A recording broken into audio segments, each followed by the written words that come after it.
स्कन्धमा गएपछि प्रियव्रत नाम गरेका जेठा छोराले राज्य गरेको यो पृथ्वीलाई दिउँसो र राति पनि उज्यालो पार्छु भनेर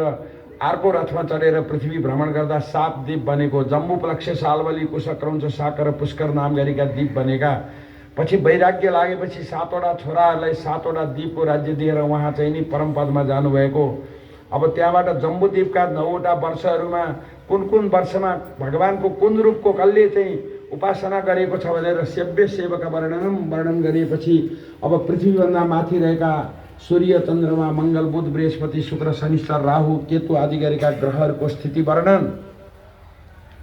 हामीले भरत राजाको चरित्रमा पुगेर दोस्रो दिनमा वर्णन विश्राम गर्यौं भने तेस्रो दिनमा यो भूगोल कोषको वर्णन गर्दै गएर अनि त्यहाँबाट सम्पूर्ण पृथ्वीभन्दा माथिका लोक तल अतल वितल सुतल तलातल महातल रसातल पातालको स्थिति ग्रहहरूको नक्षत्र ताराहरूको स्थिति नरक कहाँ कस्तो छ र कसरी त्यहाँ जाने प्राणीहरूलाई हुने यातना नरकमा कस्ताले जानुपर्छ भन्ने प्रसङ्ग वर्णन गर्दा पञ्चम स्कन्ध समाप्त भएको थियो। छैटौं स्कन्धमा एउटा अजामिल ब्राह्मणले झुक्किएर छोरालाई बोलाउँदा मर्ने बेलामा नारायणको नाम आएको हुनाले मुक्ति गति प्राप्त गरेको वृत्रासुरको चरित्र वृत्रासुरले युद्ध मैदानमा भगवानलाई चाहिँ स्तुति गरेको यता नारायण कवचको प्रसङ्ग विश्व त्वष्टा प्रजापतिका पुत्र विश्वरूपको प्रसङ्ग यजमानसँग बृहस्पति गुरु रिसाएर हराउनु भएको प्रसङ्ग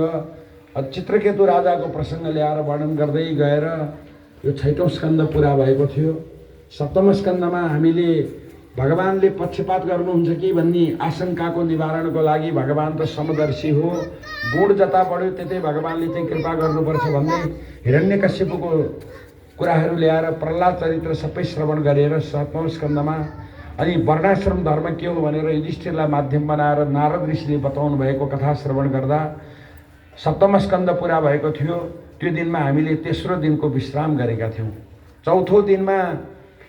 अष्टम स्कन्धमा गएर भगवानका 14 वटा भगवानका विभिन्न मनुका पालामा भगवानले लिनुभएका अवतार पहिलो भयो दोस्रो तेस्रो चौथो पाँचौं र अब छैटौं मनुको पालामा भगवानले गजेन्द्र मोक्ष गरिदिनु भएको ग्रहलाई मुखमा परेको हात्तीलाई तार्न भगवान आएर चाहिँ कृपा गर्नुभएको गजेन्द्रले गरेको स्तुति गजेन्द्र मोक्षको वर्णन गरियो। अनि हात्तीको र ग्रहको पूर्वजनको प्रसङ्ग ल्याएर गर्दै जाँदाखेरिमा अब त्यहाँबाट 7औं मन्वन्तरमा 8औं 9 10 11 12 13 14 मन्वन्तरका मनुहरूका बारेमा वर्णन गरेपछि 7औं मन्वन्तरमा भगवानले वामन अवतार लिनुभएको कथा प्रसङ्गमा आएर स्वर्गमा राजा बलिले आक्रमण गरेर जितेपछि समुद्र मन्थन गरेर समुद्रबाट अमृत उत्पन्न गरेको समयमा लक्ष्मीको उत्पत्ति भएको कथा प्रसङ्ग श्रवण गर्यौं हामीहरूले। त्यस पछाडि अब अमृत देवताले मात्र खाएको कारणले दानवले युद्ध गर्न लागे दानव पराजित बनेर पातालतिर पुगे। अब त्यही बेलामा वामन अवतार भएको भगवानले वामन अवतार लिएर फेरि यो त्रैलोक्य विजय गरेका राजा बलिलाई अब उनको हातबाट ब्रह्माण्ड खोज्नलाई वामन अवतार लिनुभएको वामन अवतारमा भगवानका लीलाहरू वामन चरित्र श्रवण गर्यौं अष्टम स्कन्धमा। त्यस पछाडि वामनलाई लगेर सुतलमा भगवानले राख्नु भएको अनि माछौ अवतार मत्स्य अवतार भगवानको कसरी भयो के लीला गर्नुभयो भनेर सुन्दा अष्टम स्कन्ध पुरा भएको थियो। नवम स्कन्धमा सूर्यवंशी राजाहरूको चरित्र हामीले श्रवण गर्यौं। सूर्यवंशी राजाहरूको चरित्रको अन्तर्गत विभिन्न इच्छाको निर्ग सरियाती दृष्ट करुष आदि गरेका राजाको चरित्र श्रवण गर्दै गएर सूर्यवंशमा जन्म लिइबक्सने भगवान श्री रामचन्द्रको लीला रामायण पुरै 2टा अध्यायमा श्रवण गरेर रामका वंशका उत्तराधिकारी मरुत राजाको घरमा आइपुग्दाखेरिमा यो रामको वंशावली टुङ्गिएको निमि राजाको चरित्र सुन्दाखेरिमा 13 अध्याय पुरा भएको थियो। 14औं अध्यायबाट चन्द्रवंशी राजाहरूको वर्णन सुन्दै गएर अब ऐला आदि गरेका राजाहरूको वर्णन गर्दै गएर भगवान कृष्णको पिता पुर्खाको नामोच्चारण उहाँको वंशावली वर्णन गर्दै जाँदाखेरिमा नवम स्कन्ध 24 अध्यायको समाप्त भएको थियो र दशम स्कन्धमा हामीले प्रवेश गरेर कृष्णको अवतारको कारण देवताहरूद्वारा गरिएको स्तुति भगवान कृष्णको मातापिताको विवाहको प्रसङ्ग कंसले लगेर थुनेको प्रसङ्ग 6 वटा कृष्णका दाजुहरूलाई मारेको प्रसङ्ग अन्तिममा 7औं गर्भमा शेषनाग आएर त्यो गर्भ रोहिणीमा स्थानान्तरण भएको अनि भगवान कृष्ण 8औं गर्भमा भगवान देवकीको गर्भमा बस्न आउनु भएको कथा प्रसङ्ग देवकीको गर्भमा रहेको अवस्थामा ब्रह्माजीले आएर गर्नुभएको गर्भस्तुति, ब्रह्माजीले दिनुभएको आश्वासन, भाद्र कृष्ण महिनाको अष्टमी तिथि मध्यरातमा भगवानको कंसको कारागारमा जन्म भएको कथा प्रसङ्ग, चतुर्बाहु नारायणको रूपमा दर्शन दिनुभएका भगवानले आफ्नो उपस्थितिको कारण र 3 जन्म अगाडिको पूर्वार्ध बताएर प्राकृत बालक बनेर वसुदेवको टोकरीमा चढेर भगवान नन्द बाबाको गाउँ ब्रजभूमिमा आइबक्सेको, त्यहाँ जन्मेकी कन्यालाई लगेर वसुदेवजीले कंसलाई बुझाइदिनु भएको र ती कन्यालाई मार्न लाग्दा आकाशमा उडेर गएको हुनाले कंसले विस्मात मानेर अब भर्खर जन्मेका बालकहरूलाई मार्ने योजना बनाएको, अभियान चलाएको प्रसङ्ग, बाबु उग्रसेनलाई थुनेर आफै राजा बनेको, विपक्षीहरूलाई विरोधीहरूलाई थुनेर जेल यातना गराएर एकछत्र निरङ्कुश शासन गर्न खोजेको, त्यही बेलामा नन्द बाबाको घरमा पुत्र जन्मिएको हुनाले सबै मिलेर नन्द उत्सव गरेर दही नौनी छापाछाप गरेर मिठाई बाँडाबाँड गरेर नृत्य गरेर कृष्णलीला महोत्सव बनाउँदाखेरिमा हामीले 4औं दिनको कथामा विश्राम गरेका थियौँ। 5औं दिनमा भगवान कृष्णको बाल लीलाहरू, भगवान कृष्णले गाडा पल्टाउनु भएको, भगवान कृष्णले अब दानवहरूलाई मार्न लाग्नु भएको, भगवान कृष्णको न्वारण भएको, दही चोर्ने लीला, भगवानलाई दर्शन गर्न देवताहरू आउनुभएको, शिवजी जोगी बनेर आउनुभएको कथा प्रसङ्गबाट भगवानले अब गाई खेल चराउन जाने फल बेच्ने नारीलाई ऐश्वर्य प्रदान गर्नुभएका यी कथा वर्णन गर्दै गएर धेनुकासुर अघासुरलाई मार्नुभएको, वत्सासुरलाई मार्नुभएको, अघासुरलाई मार्ने बेलामा ब्रह्माजी मोहित भएर आएर गाई र गोपाललाई थुन्दाखेरिमा चतुर्बाहु स्वरूप देखेर ब्रह्माजीले गर्नुभएको ब्रह्मस्तुतिको वर्णन, त्यस पछाडि भगवानले अब धेनुक दानवलाई मार्नुभएको, अनेक अरू लीलाहरू गर्दै जानुभएको, कालीय नागलाई उद्धार गर्नुभएको, दमन गर्नुभएको, अनि त्यहाँबाट ब्राह्मणकी पत्नीहरूको हातको भोजन गरेर भगवानले इन्द्रको यज्ञलाई हटाइदिएर गोवर्धन पहाडको पूजा गर्नुभएको, गोवर्धन पहाडको पूजा पश्चात इन्द्रले पारेको पानीबाट ब्रजवासीको रक्षा गर्नुभएको, गाई कामधेनु र इन्द्रले आएर स्तुति गर्नुभएको, अनि यमलार्जुनको भगवानले उद्धार गर्नुभएका कथा प्रसङ्गहरू, एवं प्रकारले अब भगवान कृष्णले अरू दानवहरूलाई वृषभासुरलाई मार्नुभएको, व्योमासुरलाई मार्नुभएको, अरू लीला गर्नुभएका कथा, नन्द बाबालाई अजिङ्गरले निल्न लाग्दाखेरिमा बचाइदिनु भएको, वरुणको सेवकले वरुण लोकमा लाँदाखेरिमा भगवानले गएर ल्याउनु भएको र भक्तहरूलाई वैकुण्ठको दर्शन गराउनु भएको, अक्रूरजी भगवानलाई लिन आउने प्रावधान बनेको, नारदले आएर स्तुति गर्नुभएको, अक्रूरको साथमा लागेर भगवान अब मथुरा जान लाग्दा गोपिनीहरूले बिलाउन गरेका कथा प्रसङ्ग, भगवानले मथुरा जाने क्रममा अक्रूरजीलाई पानीमा नारायणको दर्शन गराइदिनु भएको, अक्रूरजीको साथमा मथुरा गएर धनुभङ्ग गर्नुभएको, धोबीलाई मार्नुभएको, सूचिकारलाई उद्धार गर्नुभएको, एवं प्रकारले चन्दन बोकेर हिँड्ने एउटा कुब्जा नारीलाई पनि कल्याण गर्नुभएको, अब हात्तीलाई मारेर मल्लशालामा प्रवेश गरेर कंसका 5वटा पहलवानलाई मारेर अनि कंसलाई उद्धार गरेर त्यहाँबाट कंसका पिता उग्रसेनलाई जेलबाट मुक्त गराएर मातापितालाई मुक्त गराउनु भएको, मातापिताको मुक्ति भएपछि भगवानको व्रतबन्ध भएको, भगवानको व्रतबन्ध पश्चात सान्दीपिनी गुरुको दरबारमा भगवान पढ्न जाँदाखेरिमा गुरुलाई गुरुदक्षिणाको रूपमा मरेका छोराहरू ल्याएर दिनुभएपछि गुरुबाट आशीर्वाद लिएर फर्केर आउनुभएको, अब यतातिर भगवान कृष्णले कंसलाई मारेको कारणले गर्दा कंसको ससुरो जरासन्धले पटक पटक गरेर 18 पटक मथुरामा आक्रमण गरेको, 17 पटक प्रतिवाद गरेर युद्ध गरेर त्यसलाई परास्त गरेपछि 18औं पटकमा द्वारावती किल्ला निर्माण गरेर भगवान युद्धमा आउनुभएको, कालेवनलाई मार्नुभएको, एवं प्रकार मुचुकुन्द राजाले गरेको स्तुति, जरासन्धसँग भागेको अभिनय गर्दाखेरिमा त्यसले आगो लगाइदिएर कृष्णलाई मारे भनेर झुटो हल्ला फैलाएका कथा प्रसङ्ग र भगवान कृष्ण प्रकट हुनुभएको, अब पाण्डवहरूलाई कृपा गर्नुभएको, यतातिर बलरामको र रेवतीजीको विवाह भएका कथा प्रसङ्ग र विश्वक महाराजकी सुपुत्री महारानी रुक्मिणीसँग भगवानले विवाह गर्नुभएको, भगाएर ल्याउनुभयो, रथमा हालेर र विवाह गर्नुभयो। कृष्ण र रुक्मिणीको विवाहमा गएर हामीले 5औं दिनमा विश्राम गरेका थियौँ। 6औं दिनमा कृष्ण र रुक्मिणीका पुत्र बनेर प्रद्युम्नले जन्म लिनुभएको, प्रद्युम्नले जन्म लिनु भए पश्चात शम्बरासुरले लगेर पानीमा मिर्काइदिएको, शम्बरासुरलाई मारेर प्रद्युम्नजी आउनुभएको, रतिलाई साथमा लिएर भगवान कृष्णका अरू 8वटा विवाहहरू भएका। एवं प्रकारले सत्यभामा आदि गरेका रानीहरूसँग विवाह गर्नुभएको, भौमासुरलाई मारेर 16,100 कन्यासँग विवाह गर्नुभएको, भगवानका सन्तानहरूको वंशको वर्णन, अनि त्यस पछाडि भगवान कृष्णले अरू लीला गर्नुभएको, भगवान कृष्णका अरू चिन्मय दिव्य लीलाहरूमा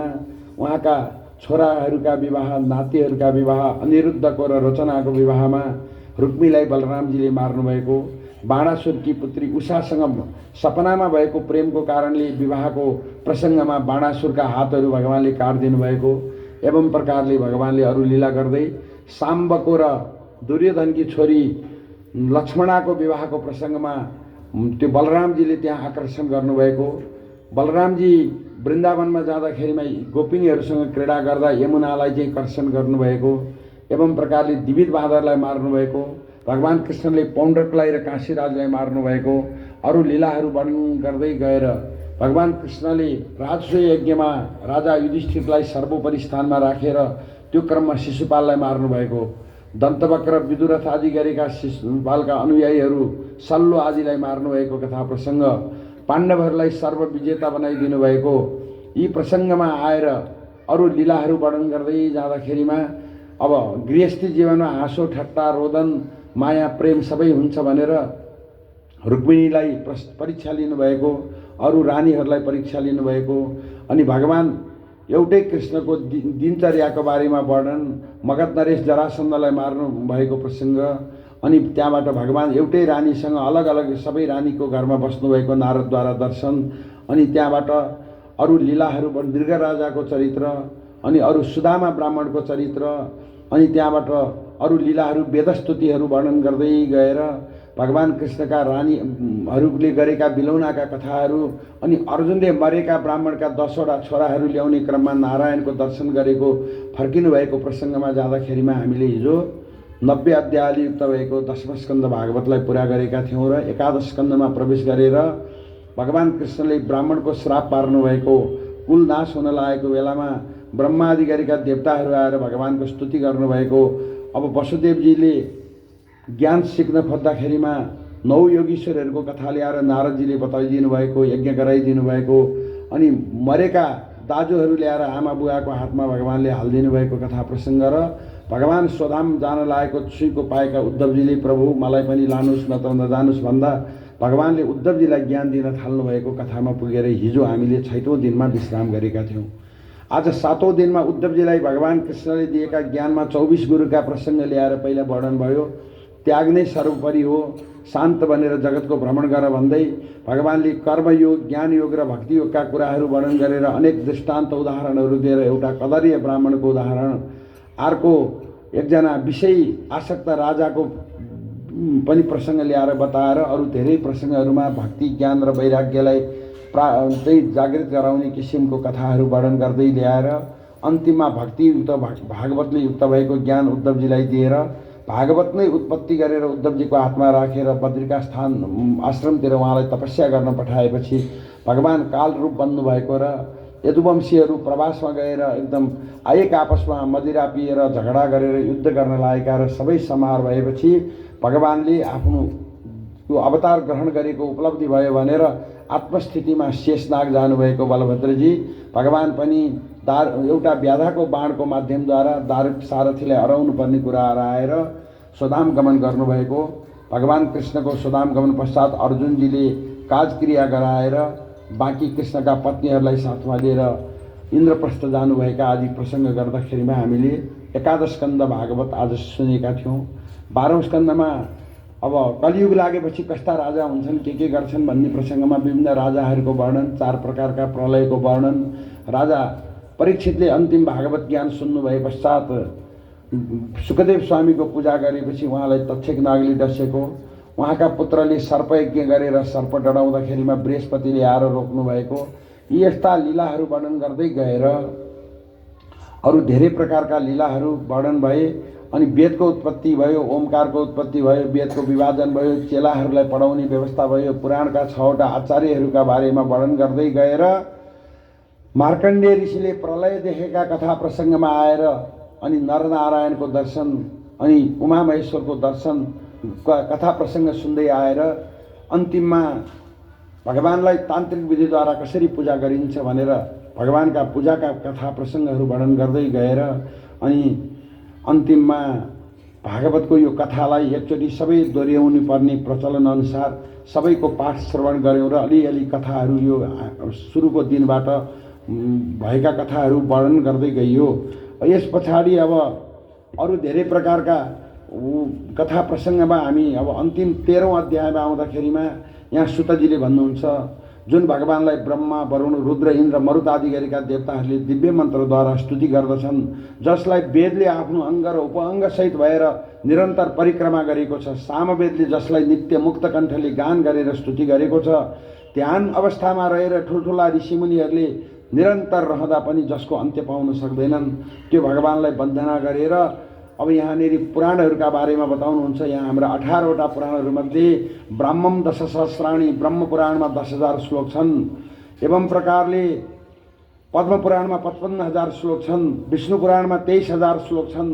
शिव पुराणमा 24,000 श्लोक छन्, भागवत अहिले हामीले सुनेको 18,000 छन्, नारद पुराणमा 25,000 छन्, मार्कण्डेय पुराणमा 9,000 छन्, अग्नि पुराणमा 15,400 श्लोकहरू छन्, भविष्य पुराणमा 14,500 श्लोकहरू छन्, ब्रह्म वैवर्त पुराणमा 18,000 श्लोकहरू छन्, लिङ्ग पुराणमा 11,000 श्लोकहरू छन्, वराह पुराणमा 24,000 श्लोक, स्कन्द पुराण सबैभन्दा ठुलो 81,000 श्लोक भएको ग्रन्थ छ।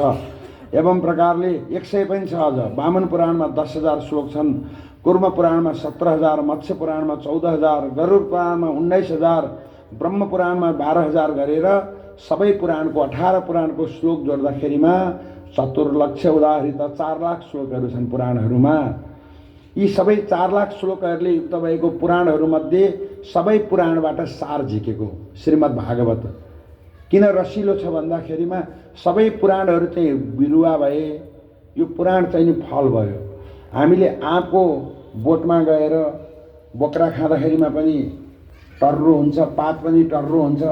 जरा खाए पनि तितो हुन्छ, तर त्यहाँ फलेको फल खायौँ भने रसिलो र मिठो हुन्छ। जसरी अरू फलका पनि बोक्रा, पात, हाँगा, डाँठ खाँदाखेरिमा मिठो हुँदैनन्, तर श्रीमद् भागवत भनेको सबै पुराणको सार, सबैको गुदी भएको हुनाले श्रीमद् भागवत रसिलो छ। यो भागवत हजुरहरूले धेरै पटक सुनिबक्स्यो होला, धेरै पण्डितको मुखबाट हजुरहरूले सुनिबक्स्यो, तर एउटै कथा हो, एउटै पाठ हो, अर्को पाठ छैन, तर प्रत्येक ठाउँमा प्रत्येक पटक अलग स्वादमा सुन्न पाइबक्सिन्छ। यो नै हो भागवतको विशेषता। यो श्रीमद् भागवत सबै वेदको र वेदान्तको सार हो। ब्रह्म तत्त्वको प्राप्तिको, कैवल्य प्राप्तिको लागि चाहिँ यो एकदम प्रयोजन हुन्छ। यस्तो भागवतलाई सकिन्छ भने आफ्नै हातले लेख्नु, अब सकिँदैन भने किनेर लिएर आएर पूजा गरेर सुनको सिंहासनमा राखेर भदौ महिनाको शुक्ल पक्षको पूर्णिमाको दिनमा भागवत पाठ गर्ने ब्राह्मणलाई दान गर्नु। ब्रह्माण्ड दान गरेको फल भन्दा बहुत धेरै गुणा फल चाहिँ श्रीमद् भागवत पाठ गर्नाले प्राप्ति हुन्छ। यो श्रीमद् भागवत सबै वेदान्तको सार हो। यो भागवतको रसपान गरेका व्यक्तिहरूले अरू कुनै रसमा पनि रमाउन चाहँदैनन्।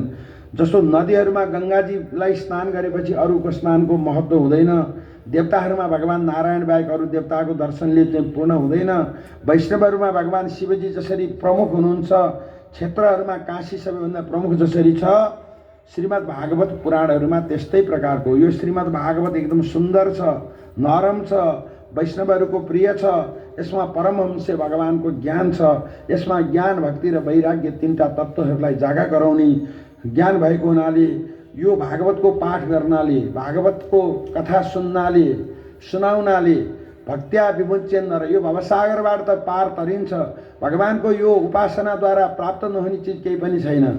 भगवान नारायणलाई, हामीले लक्ष्मी नारायणलाई सदा सर्वदा ध्यान गर्नुपर्छ। हामी गृहस्थीहरूको, हामी मानव जातिको कमजोरी के छ भने प्रभु लक्ष्मी माता हाम्रो घरमा राज होस्, हाम्रो घर नछोडी बक्सोस् भनेर लक्ष्मीलाई उपासना गर्छौँ, नारायणलाई सम्झिन बिर्सिन्छौँ।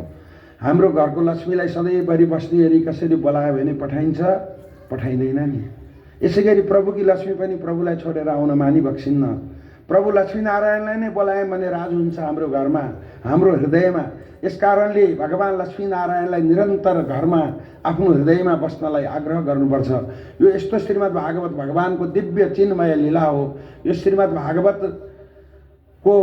कथा वाचन गर्ने पहिला त भागवत पुरुष भगवानलाई वन्दना। यो कथाको वाचन गर्ने सुखदेव स्वामी जसले सर्पको मुखबाट सिएर नरक जान तयार भएका महाराज परीक्षितलाई त्यहाँबाट खोसेर नारायणको पाउमा पुर्याइदिनु भयो, उहाँलाई वर्णन गरेर यो भगवानको श्रीचरणमा सबैको भक्ति लागोस् भन्ने कामना गर्दै यो 2081 साल मुक्सिर महिनाको 2 गते पूर्वाङ्ग गरेर यहाँ आयोजना भएको थियो श्रीमद् भागवत। आदरणीय बुवा जुद्धबहादुर थापा, उहाँको भौतिक रूपमा त हामीले दर्शन गर्न पाएनौँ, तर हामीले उहाँका विभिन्न राम्रा क्रियाकलापहरू सुन्ने सौभाग्य आफ्नो हजुरबुवाको मुखबाट पाएका थियौँ। त्यति बेलाको अभावको समयमा मान्छेहरूसँग पैसाको अभाव, साधन स्रोतको अभावको बेलामा सबैलाई उपचार गरिदिएर सेवा गरेर सबैलाई कृतकृत्य बनाउनु भएको हुनाले उहाँलाई पुराना मान्छेहरूले आदरपूर्वक स्मरण गर्दछन्। त्यो हामीहरूले सुनेका थियौँ आफ्नो पिता पुर्खाको मुखबाट। यसै परिवारमा अब मुवा शुभकुमारी थापा, उहाँ असाध्यै सज्जन, केही सज्जन मुवाहरूमध्येमा अग्र, कहिले रिसाएको देखिएन, कसैलाई गाली गरेको देखिएन, कसैप्रति पूर्वाग्रह राखेको देखिएन, सधैँ शान्त।